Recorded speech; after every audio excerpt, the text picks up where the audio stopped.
Superb entertainment.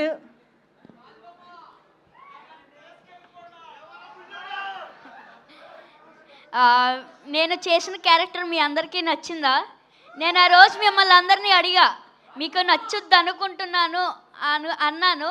ఇప్పుడు మీ అందరికీ నచ్చిందా?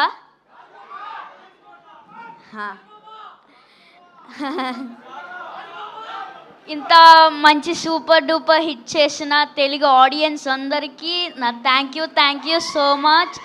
అండ్ డిస్ట్రిబ్యూటర్స్కి, ఎగ్జిబ్యూటర్స్కి ఆల్సో. అండ్ వరుణ్ అన్నయ్య, చిరంజీవి గారు చూడడం నాకు చాలా హ్యాపీగా ఉంది. అండ్ నాగబాబు గారు, and thank you so much. And Aishwarya అక్క, రాజు అక్క, వీళ్ళందరికీ నాకు thank you so much. Producers అందరికీ థ్యాంక్ యూ. నాకు ఇంకేమీ రావట్లేదు మాటలు. ఈ ఎంజాయ్ మూమెంట్లో ఇంకేం మాట్లాడలేను. ఇచ్చేస్తున్నా, తీసుకోండి. ఇచ్చేసేయండి. Thank you so much. Bye bye.